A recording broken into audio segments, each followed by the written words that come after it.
ഒന്നാം അധ്യായം സൂറത്തുൽ ഫാത്തിഹയിലെ 5-ാമത്തെ വചനം അറിയാത്ത ആരും ഈ പ്രൊഫഷണൽ കുട്ടികളുടെ കൂട്ടത്തിൽ ആരും ഉണ്ടാവില്ല. ഇയ്യാക നഅ്ബുദു വ ഇയ്യാക നസ്തഈൻ, നിന്നെ മാത്രമാണ് ഞങ്ങൾ ആരാധിക്കുക, നിന്നോട് മാത്രമേ ഞങ്ങൾ സഹായതേട്ടം നടത്തുകയുള്ളൂ, ഇസ്തിഗാസ നടത്തുകയുള്ളൂ, ഇസ്തിആനത്ത് നടത്തുകയുള്ളൂ എന്ന് നമ്മെ കൊണ്ട് 5 നേരത്തെ നമസ്കാരങ്ങളിൽ 17 തവണ പ്രതിജ്ഞ ചെയ്യിപ്പിക്കുകയാണ് പ്രപഞ്ചനാഥനായ അല്ലാഹു തആല. അല്ലേ, സൂറത്ത് ഫാത്തിഹയിൽ നമ്മൾ കൈകെട്ടി നിന്ന് പ്രതിജ്ഞ ചെയ്യുകയാണ്, ഇയ്യാക നഅ്ബുദു വ ഇയ്യാക നസ്തഈൻ, നിന്നെ മാത്രമേ ഞങ്ങൾ ആരാധിക്കുകയുള്ളൂ, നിന്നോട് മാത്രമേ ഞങ്ങൾ സഹായതേട്ടം നടത്തുകയുള്ളൂ. ഈ വിഷയമൊക്കെ അടിസ്ഥാനപരമായി നമ്മൾ മനസ്സിലാക്കണം.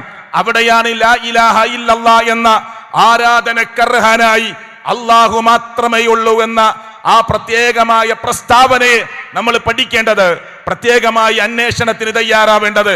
ഖുർആൻ നോക്കൂ നിങ്ങൾ, ലാ ഇലാഹ ഇല്ലല്ലാഹ് എന്ന കലിമത്തു തൗഹീദിനെ പഠിക്കാൻ പറയുന്ന സ്ഥലത്ത് ഒരു ആമായ പ്രയോഗം നടത്തി പോവുകയല്ല, ഒരു പൊതു പ്രഖ്യാപനം നടത്തുകയല്ല. ഖുർആൻ പറയുന്നു, ഫഇലം അന്നഹു ലാ ഇലാഹ ഇല്ലല്ലാഹ്. ഓരോ വ്യക്തിയും പഠിക്കണം ലാ ഇലാഹ ഇല്ലല്ലാഹ് എന്നത് എന്താണ് എന്ന് ഓരോ വ്യക്തിയും പഠിക്കണമെന്ന് പരിശുദ്ധ ഖുർആൻ പ്രത്യേകമായി ആഹ്വാനം ചെയ്യുകയാണ്, പഠിപ്പിക്കുകയാണ്. എന്നാൽ പ്രിയപ്പെട്ടവരെ, ശരിക്ക് ശ്രദ്ധിച്ചു കേട്ടോളൂ നിങ്ങൾ.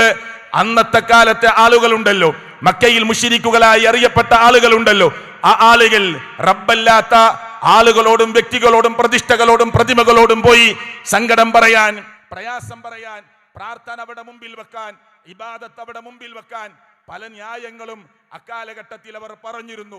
അതിലൊന്ന് പരിശുദ്ധ ഖുർആനിലെ 39-ാം അധ്യായം സൂറത്ത് സുമറിലെ 3-ാമത്തെ വചനവും 10-ാമത്തെ അധ്യായം സൂറത്ത് യൂനുസിലെ 18-ാമത്തെ ആയത്തുമായിരുന്നു. സൂറത്ത് സുമറിലെ 3-ാമത്തെ ആയത്ത് നിങ്ങൾ അടിവരയിട്ട് കേൾക്കുക, കാണുക. സ്ക്രീനിൽ നിങ്ങൾ ശ്രദ്ധിക്കുന്നുണ്ടാകും. സമയത്തിന്റെ കുറവ് കൊണ്ട് ഞാൻ ആ പദം മാത്രം പറയട്ടെ. മാ നഅ്ബുദുഹും ഇല്ലാ ലിയുഖർരിബൂനാ ഇലല്ലാഹി സുൽഫ.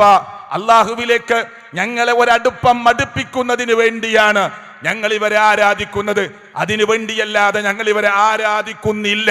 എന്ന് പറഞ്ഞാൽ ആരാധിക്കുന്നുണ്ട്. എന്തിനു വേണ്ടി?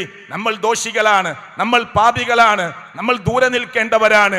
ഇവരാവട്ടെ അള്ളാഹുവിലേക്ക് അടുത്തവരാണ്. റബ്ബിലേക്ക് നമ്മളെ ഒരടുപ്പം അടുപ്പിക്കും. 39-ാം സൂറത്ത് സുമറിലെ 3-ാമത്തെ വചനം. അടുത്ത കേട്ടോളൂ നിങ്ങൾ ന്യായം. 10-ാം അധ്യായം സൂറത്ത് യൂനുസിലെ 18-ാമത്തെ ആയത്താണ്. അടിവരയിട്ട ഭാഗം നിങ്ങൾ സ്ക്രീനിൽ ശ്രദ്ധിച്ചു നോക്കൂ നിങ്ങൾ.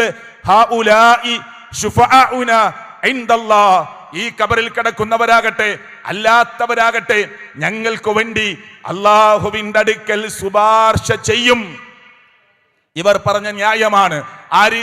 മക്കയിൽ നാം ജീവിച്ചു മരിച്ചുപോയി എന്ന് വിശ്വസിക്കുന്ന, നാം അംഗീകരിക്കുന്ന, എല്ലാ സംഘടനകളും അംഗീകരിക്കുന്ന, എല്ലാ മുസ്ലിങ്ങളും മനസ്സിലാക്കുന്ന ആ മുശ്രിക്കുകളായ ആളുകൾ പറഞ്ഞതാണ്, ഹൗലാഇ ശുഫാഉനാ ഇൻദല്ലാഹ്, അല്ലാഹുവിന്റെ അടുക്കൽ ഞങ്ങൾക്ക് വേണ്ടി ഇവർ ശുപാർശ ചെയ്യും.